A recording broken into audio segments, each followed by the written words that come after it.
The massive alien ship hung in space like a dark moon. Admiral Crick stood on the bridge and looked down at the small blue planet below. His red eyes glowed with satisfaction. This would be another easy win for the Zephyrian hegemony. Look at Them, Crick said to his second-in-command. Can barely reach their own moon. Their ships are made of metal and fire.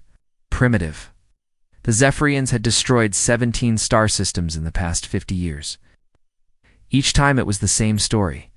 They would arrive with their great war fleet. The local species would see the massive ships and surrender immediately. Those who fought back lasted maybe a few hours before their worlds burned. Earth looked no different from the rest. Crix walked to the communication station. His forearms moved quickly over the controls. Send the message to all their communication networks. Make sure every human hears it.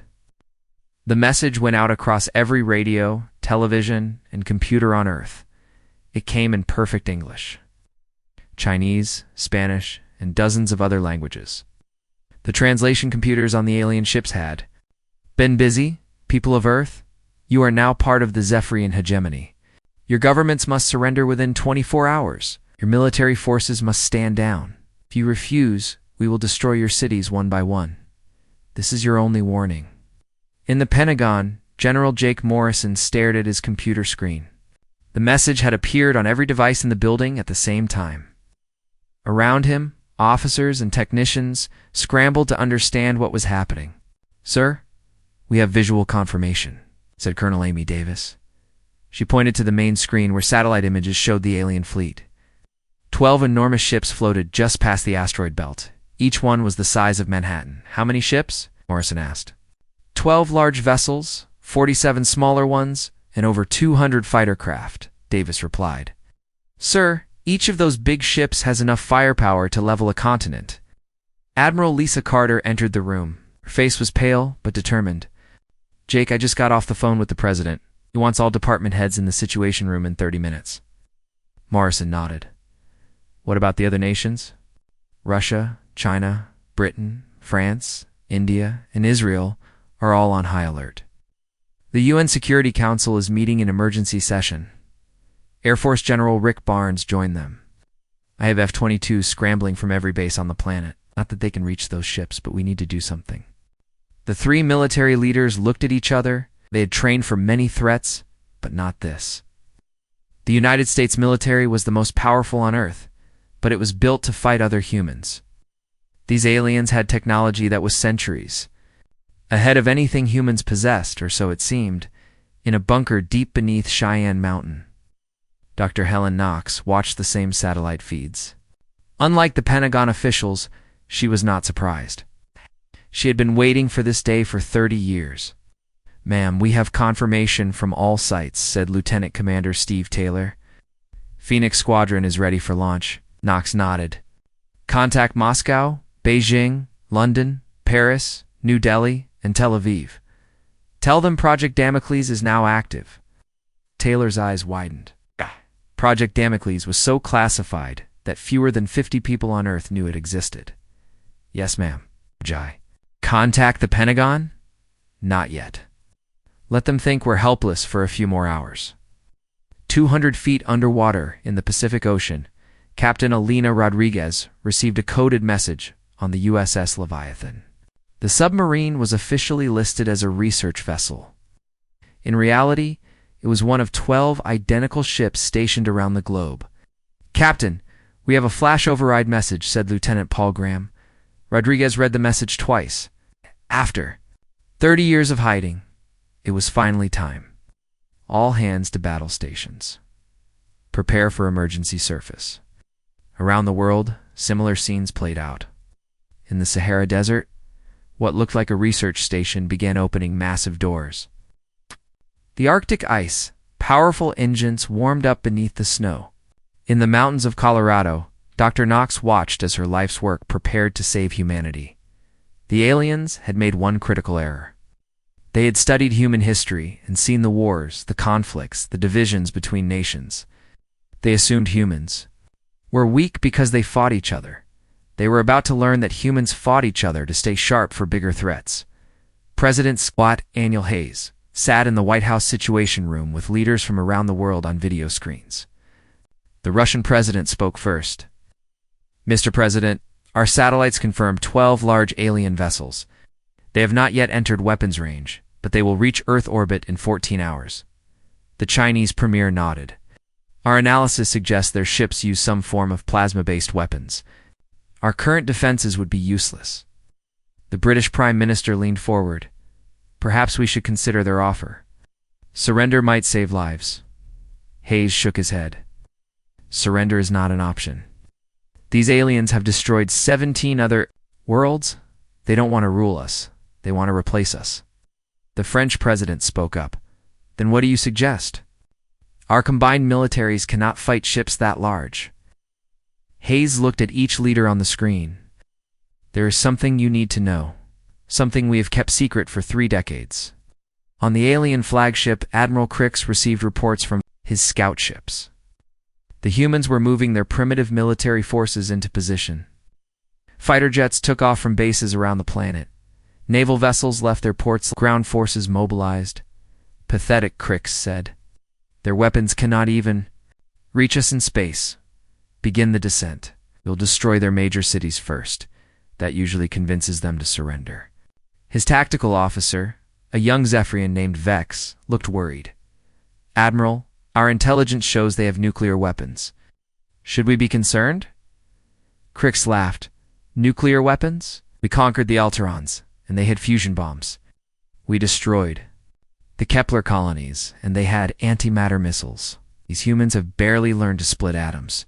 Their weapons are toys." The 12 massive alien ships began moving toward Earth. Their hulls gleamed with advanced armor that could withstand the heat of a star. Their weapons could crack planets. Their shields could stop any attack the humans might attempt, at least. That was what they believed. In the Pentagon, General Morrison watched the alien ships approach.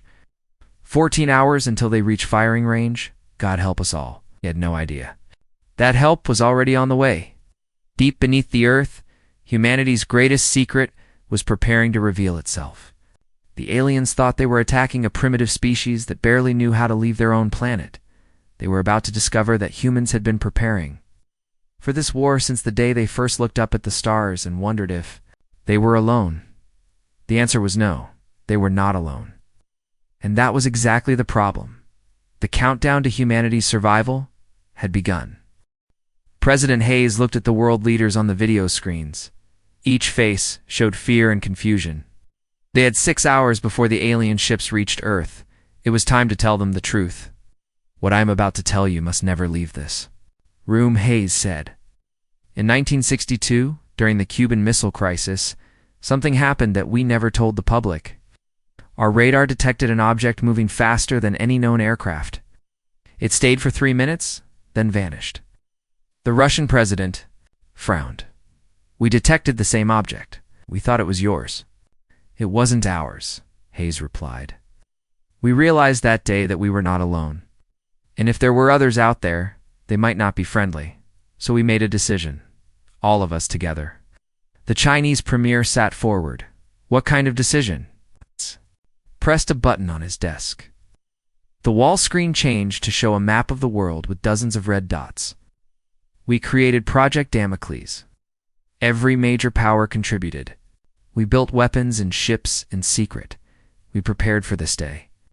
Dr. Helen Knox appeared on another screen. Behind her, technicians worked at computers covered with flashing lights. "Good evening, world leaders. For 30 years, my team has been preparing for an alien invasion. Today, we find out if our work was good enough." The British Prime Minister stared at the screen.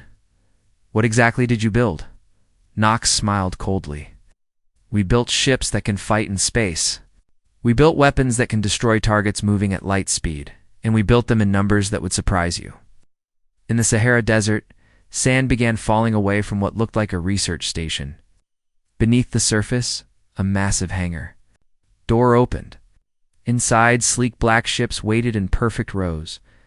Each ship was 200 feet long and covered with armor that seemed to absorb light. Captain Roy Henderson stood in the cockpit of Phoenix 1. Around him, his crew ran through final checks.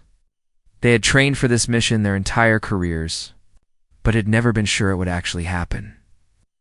Phoenix 1, this is Control, came a voice through his headset. You are cleared for launch in T-minus 30 minutes. Henderson looked at his weapons officer, Lieutenant Grace Morgan. Are you ready for this?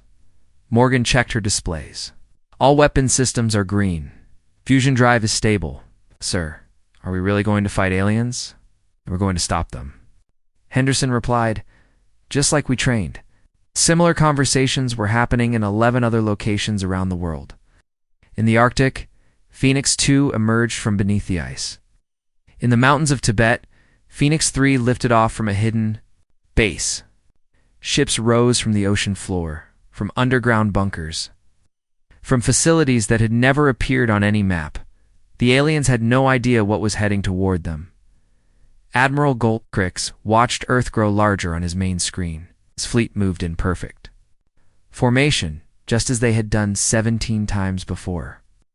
The humans were putting up no resistance. Their primitive fighters had turned back hours ago. Sir, we're detecting some unusual energy readings from the planet, said his sensor officer. Crix barely looked up from his tactical display. Probably their power plant's shutting down. Fear makes species do strange things. Oh no, sir, these readings are different.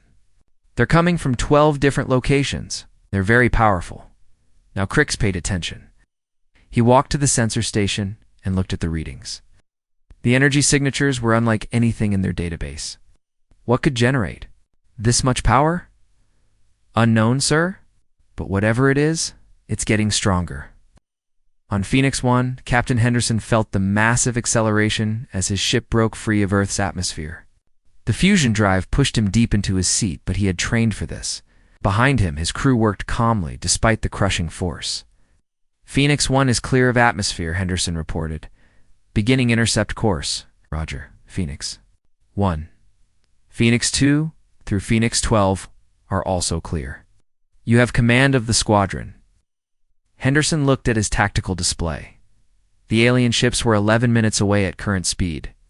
More than enough time to get into position. All Phoenix units, this is Phoenix 1. Form up for attack pattern Delta. Remember your training. These ships are big, but big things fall hard. The 12 human ships moved through space like hunting wolves. They were fast, deadly, and completely unknown to the aliens who thought they were fighting Premigus. In the Pentagon, General Morrison watched satellite feeds of the launching ships. My God, how long have those things been hidden? Admiral Carter shook her head in amazement. 30 years of black budget projects. This is where all that missing money went. Colonel Davis was tracking both fleets on her computer. Sir, our ships will intercept the aliens in 9 minutes. But sir, 12 ships against 59 enemy vessels? Morrison watched the display. The human ships were tiny compared to the alien dreadnoughts. It looked like a hopeless fight. Something about the way the human ships moved gave him hope. They didn't fly like desperate defenders. They flew like predators who had found their prey. On the alien flagship, Vex stared at his sensors in growing alarm. Admiral, I'm reading 12 ships approaching from the planet. They're moving very fast. Crix looked at the tactical display. 12 small ships were racing toward his fleet. How fast? 0.1 light speed, sir. That's impossible for their technology level. Crix felt his first moment of doubt. What kind of weapons do they carry? Unknown, sir. I'm not reading any energy weapons or missile launchers. But, sir, their power signatures are enormous.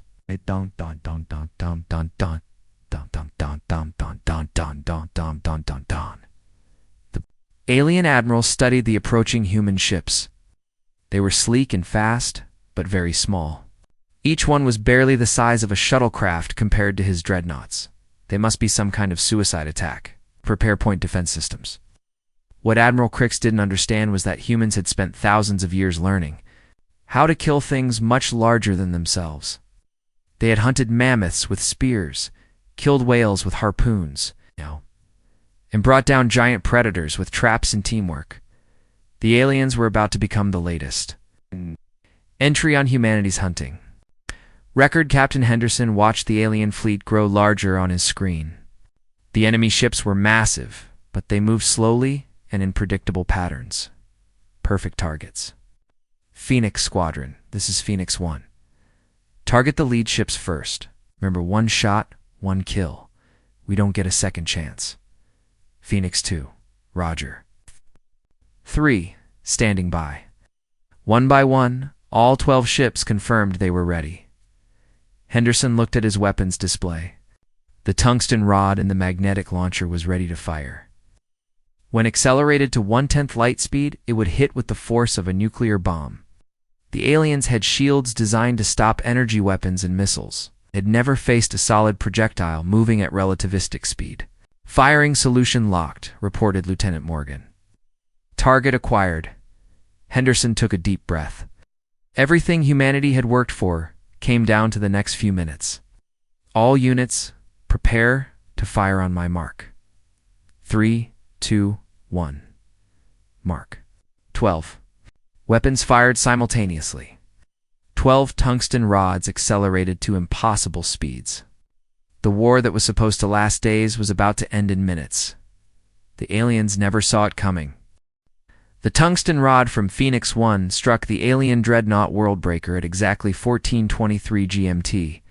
The projectile, moving at 30,000 kilometers per second, punched through the alien shields like they were made of paper. The impact released energy equal to 50 nuclear bombs.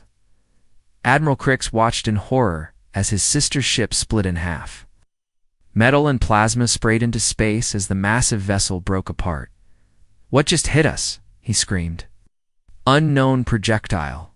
"Sir," his tactical officer replied, his voice shaking. "Solid metal, moving at 0.1 light speed." Shields had no effect. Before Crix could respond, 11 more impacts lit up space around his fleet. Phoenix 2's shot tore through the dreadnought Starbane.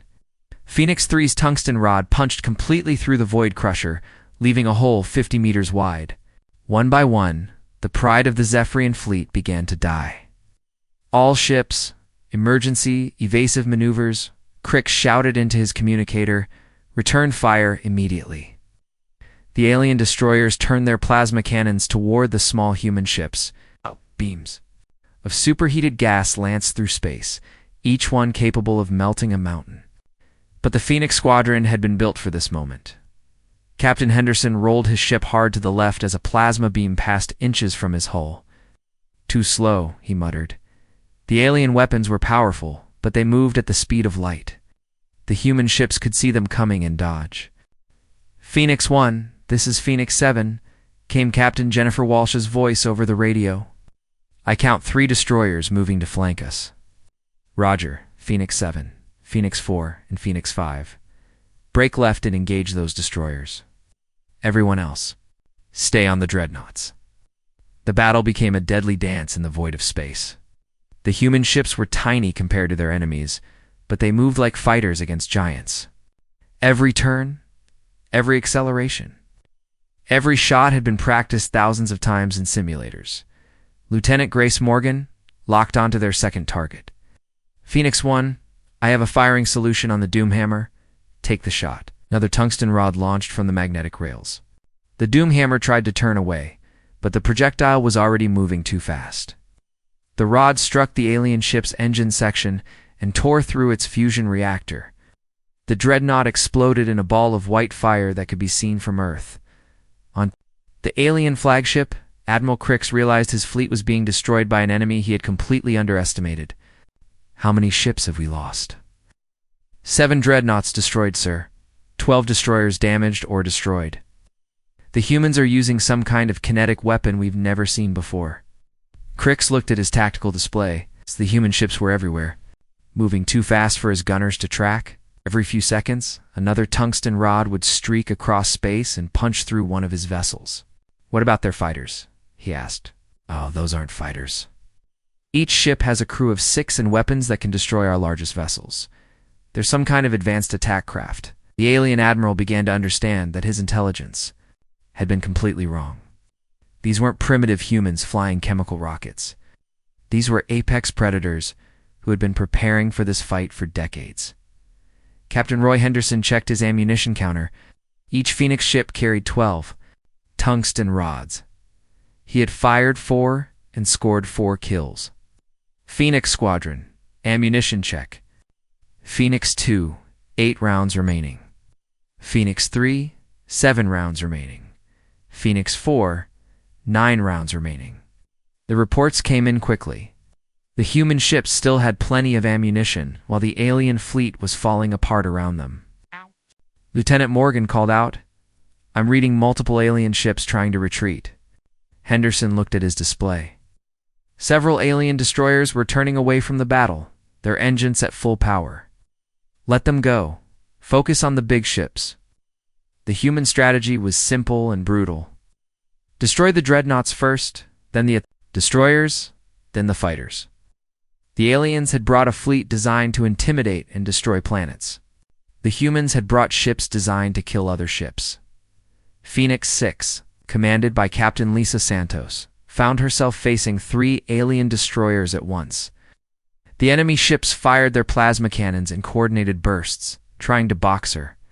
Phoenix 6 is taking heavy fire, Santos reported. Need assistance? Phoenix 9, moving to assist, replied Captain Kevin Brooks. His ship dove under the alien formation and fired 2 tungsten rods in quick succession. Both destroyers exploded, their hulls unable to withstand the kinetic impact. The third destroyer tried to escape, but Santos was already lining up her shot. "Gotcha," she whispered, and fired. The tungsten rods struck the fleeing ship's engine, block, and tore it apart. Admiral Crix watched his fleet disintegrate around him. In less than 10 minutes, he had lost 9 dreadnoughts and 23 destroyers. "The humans had lost nothing, sir. We have to retreat," his tactical officer said. "We can't fight these ships." Crix looked at the tactical display one more time. His massive fleet, which had conquered 17 star systems, was being destroyed by 12 small ships. Signaled the hegemony. "Tell them the humans are not primitive. Tell them we have encountered an apex predator species, sir. Do it now, before they kill us all." The message went out across the galaxy at faster-than-light speed. Emergency transmission to Hegemony Command. Earth invasion has failed. Human species is advanced and extremely dangerous. Recommend immediate withdrawal from Sol System. Repeat. Recommend immediate withdrawal. God. On Earth, Dr. Helen Knox watched the battle through satellite feeds. The tungsten rods were working perfectly. The fusion drives were performing beyond specifications. 30 years of work was paying off in the most spectacular way possible. "Ma'am," Lieutenant Commander Steve Taylor said, "Phoenix Squadron is reporting minimal damage. All ships are operational." Knox nodded. "What about the aliens?" "Enemy fleet has lost 75% of its capital ships. They're starting to retreat." In the White House Situation Room, President Hayes watched the same feeds. World leaders on the video screens stared in amazement as the human ships tore through the alien fleet. "How is this possible?" asked the French president.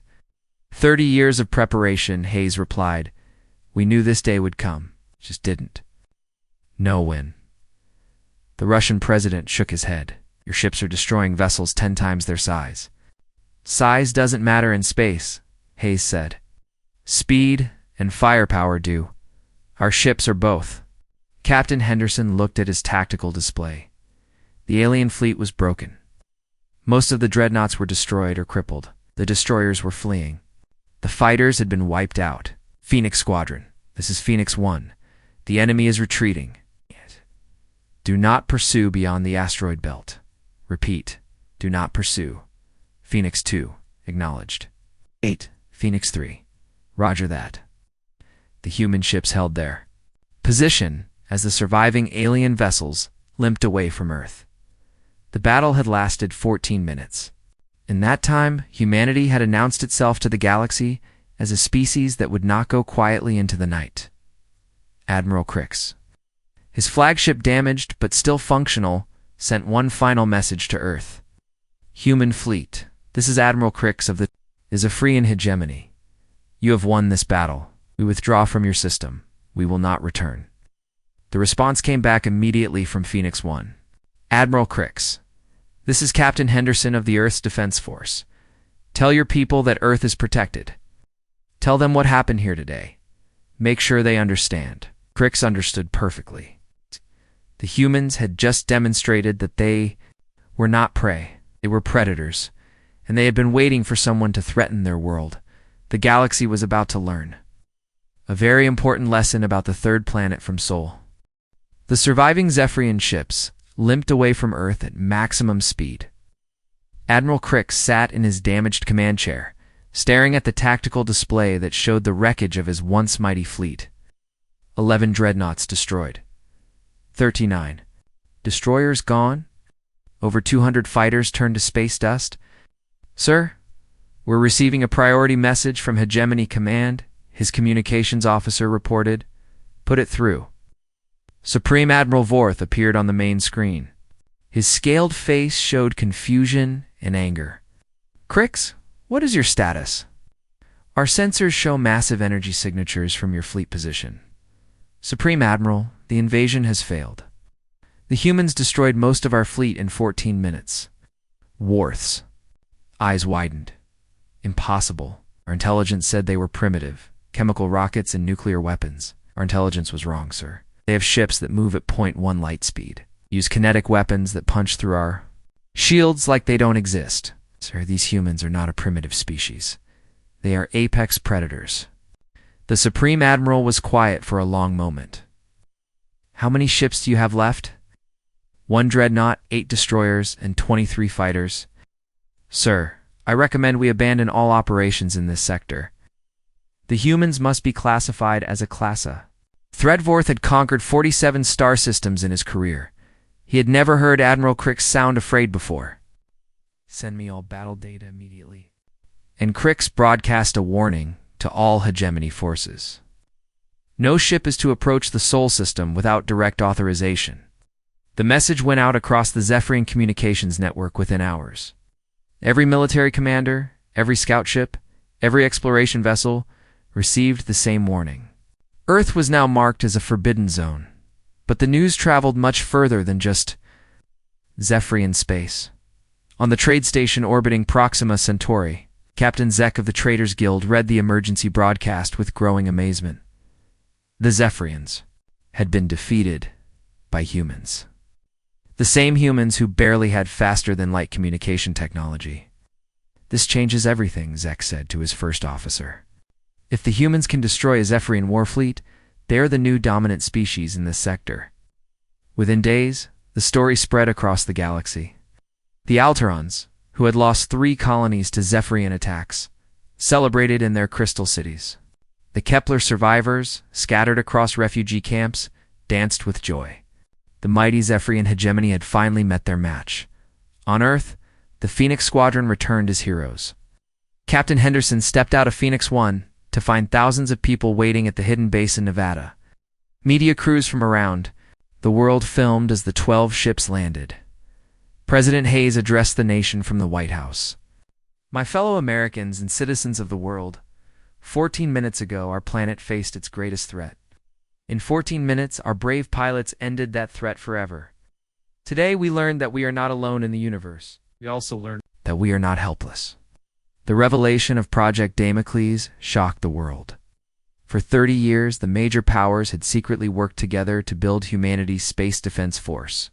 The Manhattan Project had been kept secret for 3 years. Project Damocles had been hidden for 3 decades. Dr. Helen Knox became an overnight celebrity. The quiet scientist who had spent her life preparing for alien invasion was now the most famous person on Earth. At her first press conference, reporters asked thousands of questions. Dr. Knox, how long did you know aliens existed? Asked a reporter from CNN. We suspected they existed since 1962. We knew they would eventually find us. We just didn't know when. How many ships does Earth have? Asked a reporter from the BBC. Knox smiled. That information is classified, but I can tell you we have enough ships to defend our planet and our interests. What she didn't tell them was that the Phoenix Squadron was just the beginning. Hidden in bases around the world, construction crews were already building the next generation of Earth's space fleet. Larger ships, more powerful weapons. Humanity was preparing to take their place among the stars. 3 months after the battle, something unexpected happened. A small ship appeared at the edge of the solar system. It broadcast a message in perfect English. Earth Defense Force. This is Captain Mira of the Alteran Republic. We come in peace. We wish to establish diplomatic relations with your species. President Hayes met with his Security Council. What do we know about these Alterans? General Morrison consulted his files. They're one of the species the Zephyrians conquered. Crystal-based life forms. Highly advanced technology, but peaceful. They lost 3 colony worlds to Zephyrian attacks. They want to meet with us because we beat the Zephyrians. That appears to be the case, sir. Word of our victory has spread across the galaxy. We're being seen as the species that stopped the hegemony. Hayes made a decision that would change human history. Tell them they can approach Earth, but they come to us.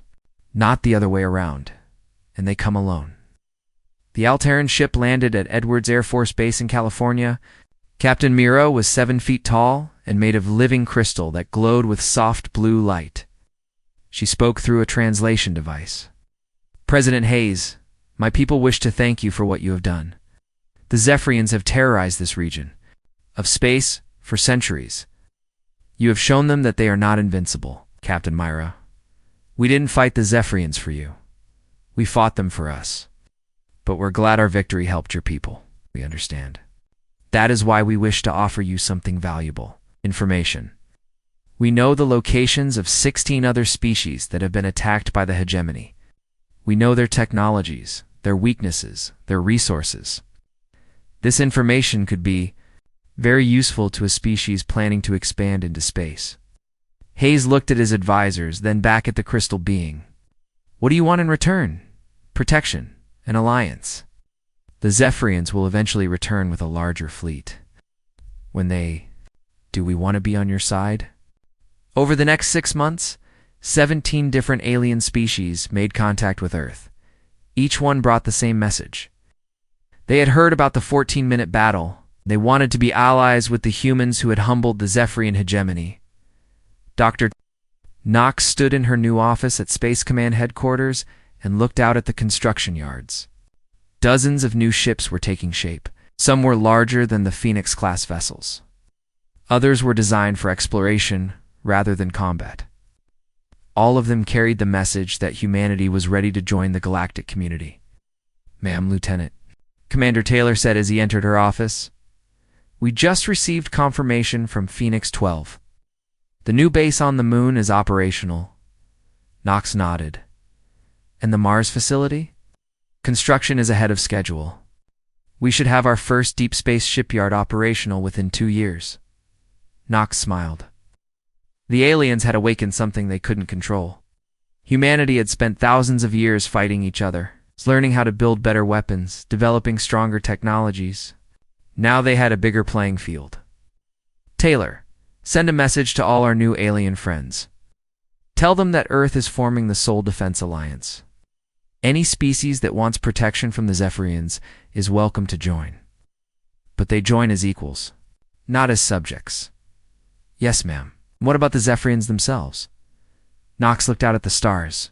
They'll be back. Maybe not this year, maybe not next year, but they'll be back. And when they come, they'll find that we've been busy. The battle that was supposed to last days had ended in 14 minutes. But humanity's journey to the stars was just beginning. The galaxy had a new apex predator, and it was learning that humans didn't just fight to survive. They fought to win. 5 years after the 14-minute war, Ambassador Carol Peterson stood before the Galactic Council on the space station, orbiting Alpha Centauri. It's a massive chamber held representatives from 47 different species. Some looked like humans, others were completely alien. But they all watched her with the same expression, respect mixed with fear. The human delegation is recognized, announced Council Speaker Thane, a tall being with silver skin and 4 arms from the Altair system. Peterson stepped forward to the speaking platform. Behind her sat the other human delegates, all chosen for their diplomatic skills. But everyone in the chamber knew the real power behind Earth's words came from the ships waiting just outside the station. Thank you, Speaker Thane. Humanity wishes to address the recent attacks on trade vessels in the Vega sector. Oh. Murmurs filled the chamber. 3 merchant ships had been destroyed near Vega in the past month. Pirates, some said, others suspected. The Zephyrians were testing human resolve. The Seoul Defense Alliance has investigated these attacks, Peterson continued. We found wreckage from Zephyrian weapons. We also found this. She activated a holographic display that showed the bridge. Recording from one of the destroyed ships. The image was clear. Zephyrian destroyers firing on an unarmed cargo vessel. The Zephyrian hegemony claims they had nothing to do with these attacks, Peterson said. They say these were rogue elements acting without orders. We don't care. Attack on Alliance trade is an attack on all Alliance members. In the Zephyrian section of the chamber, Admiral Zex shifted uncomfortably in his seat. The hegemony had been testing human responses for months, using small raids to see how Earth would react. Now they had their answer. What action does humanity propose? Asked Speaker Thane. Peterson looked directly at the Zephyrian delegation. We propose a simple solution. The Zephyrian hegemony will pay damages for the destroyed ships. They will also guarantee safe passage for all Alliance vessels through their territory. If they refuse, we will consider it an act of war. The chamber fell silent. No species had ever given the Zephyrians an ultimatum before. Admiral Zex stood up slowly. The hegemony does not negotiate with inferior species, he said. We have ruled this galaxy for 500 years. We will not bow to humans who barely learned to fly between stars. Peterson smiled coldly. Admiral, 5 years ago, your people thought the same thing. How did that work out for you? The reminder of their defeat hit the Zephyrian delegation like a physical blow. It had lost 11 dreadnoughts in 14 minutes. Every species in the galaxy knew the story. Demand a response within 24 hours, Peterson said. Pay the damages and guarantee safe passage, or face the consequences. Turned and walked back to her seat. The message was clear. Humanity wasn't asking for permission anymore. On the bridge of the Earth, Battleship Defiance. Captain Tony Rodriguez watched the Galactic Council proceedings through a video link. His ship was one of 50 human vessels positioned around the Alpha Centauri system. Each one was larger and more powerful than the Phoenix-class ships that had won the first battle. Captain, his tactical officer reported. Long-range sensors show Zephyrian ships massing at the edge of their territory. Looks like they're planning something. Rodriguez nodded. How many ships? At least 300, sir? Multiple dreadnought?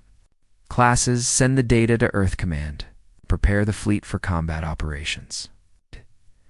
The Zephyrians had learned from their first defeat. This time, they were bringing everything they had. But humanity had learned to end the 5 years since first contact. Earth had built the most powerful space fleet in the galaxy. The Seoul Defense Alliance now included 23 different species, all contributing technology and resources. Human engineers had combined the best ideas from every member species. The new human ships carried fusion drives that could reach point-to-light speed.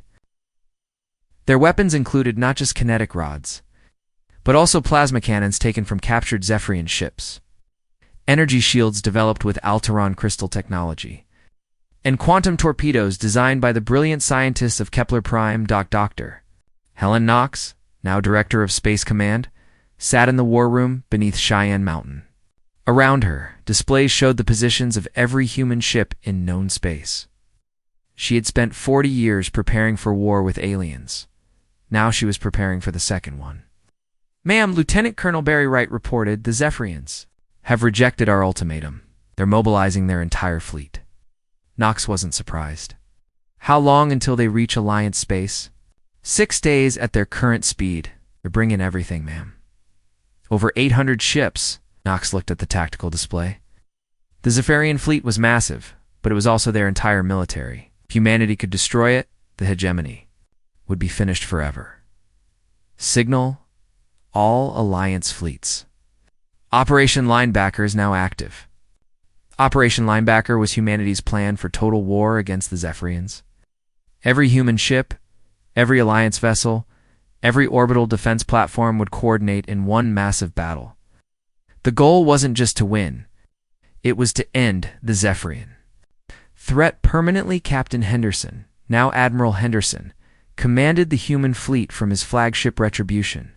The ship was 5 times larger than his old Phoenix one, with weapons that could destroy a moon.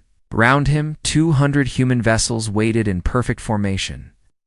Admiral, his communications officer, reported, "We're receiving final confirmations from all Alliance fleets. Total vessels available, 643. Henderson nodded. The Alliance had fewer ships than the Zephyrians, but they had better technology and superior tactics. More importantly, they had something the Zephyrians didn't understand: unity. "Send a message to all ships," Henderson ordered. "This is not just about protecting trade routes.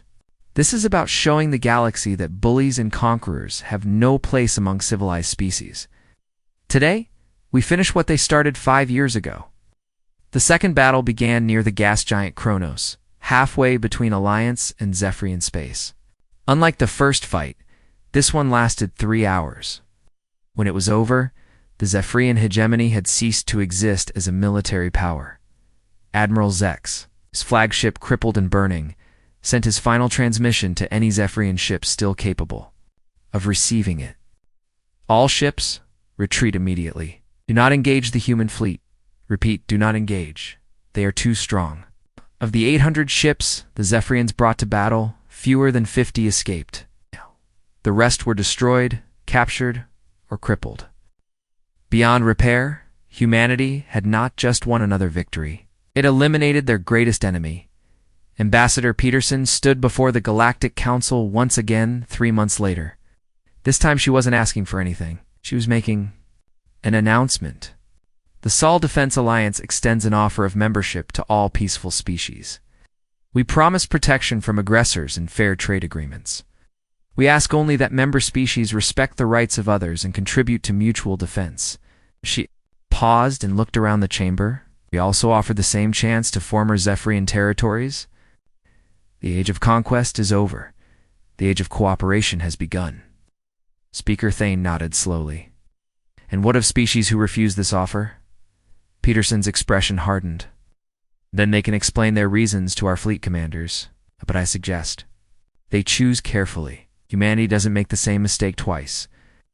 The galaxy had a new order, and humanity stood at its center. Not because they were the oldest or wisest species, but because they had proven something important.